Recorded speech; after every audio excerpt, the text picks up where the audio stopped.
So what I'm going to do is I'm going to take this from our truck and turn it into a rocket stove. Stay tuned and I'll show you what I'm going to do.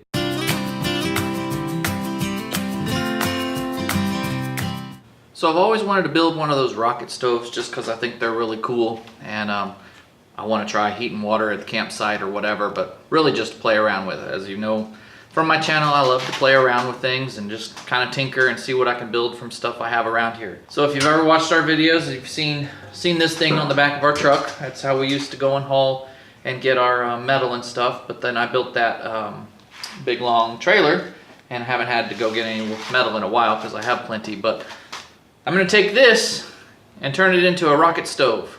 Stay tuned.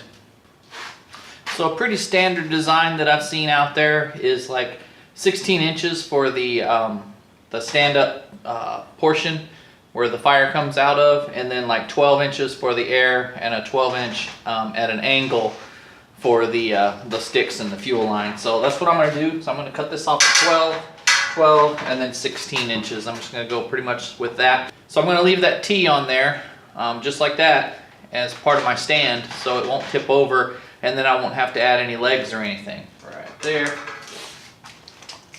And if you don't have a lot of tools, I've got about 5 of these things.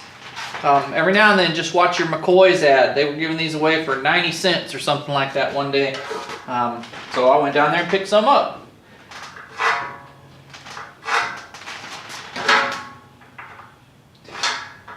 And there's no exact science to this, so I'm just going to use the big wax marker here.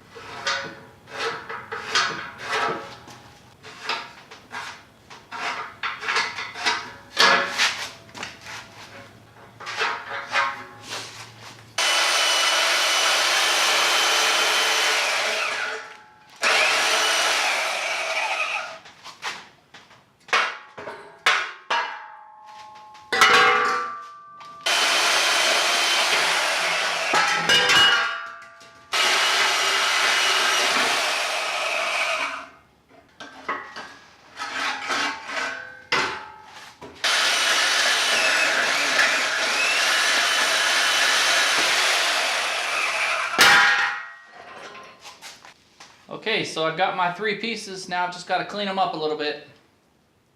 So now I'm just going to mark these where to cut them out.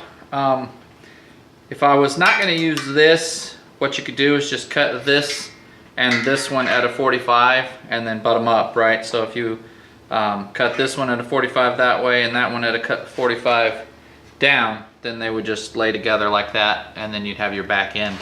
And all you'd have to do is cut this one. It actually would be a little bit easier. I wished I would have thought of that beforehand, and I would have just cut that thing off and then re-welded it or something. But I've already got them cut, so this is how I'm going to do it. And that's just how you go. You adapt, right, when you get there. But I think if you were to cut these at 45s right off the bat, it just saves some time, right? Because you could just butt those together and then just fit this one in here like that. So, but all I'm going to do now is just kind of line it up by hand. It's not going to be perfect. You're going to weld and grind, so... And then just mark off in the front here where I'm going to cut this section out, right? So this will be where your air will come in and go up, and then your fuel will drop down right in here too once you get this one piece cut up. So, but I am going to cut this one off at a 45, and then I will hold it up here and do the same thing and mark it here. So through the magic of video, I have them all cut out, and now it's just going to be a matter of using some magnets and getting them set up.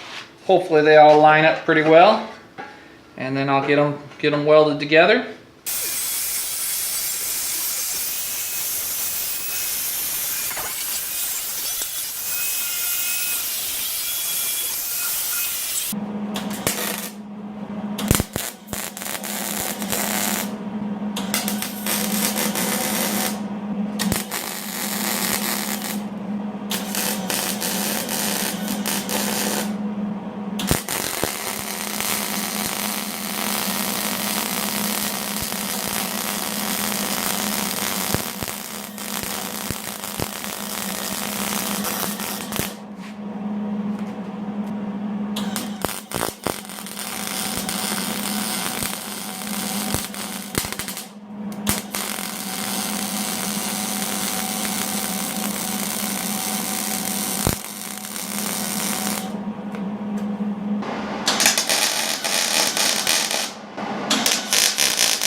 Okay, so there's my first coat of paint. I'm gonna get a couple more coats on here, and then I'll take it out and test it out tomorrow. I'll put that in here. My welds were kind of bad on this thin stuff. I blew through a couple of times and whatever, but I'll have to practice on this. I think it was 16 gauge. I've gotten pretty good with the 1/8 inch and above, but this is the first time I've welded something thin in quite a while, so. And I had to patch a few little holes and some stuff, but I ground it down and, you know, it looks okay. It is just a rocket stove, so hey, I did that intentionally for extra air holes. Yeah. Anyway, got it fixed, got it covered. This is my first one. I just want to see how these work. And now if I could just find a way to make some long sticks. I think I have an idea for that. So check back on one of these Wednesday nights and you'll see it. I'm just going to get this thing another coat or two of paint on here, this high heat stuff. And then I'll test it out tomorrow after it dries. As always, we thank you for watching, and we'll catch you in the next video, hopefully next Wednesday. See you then.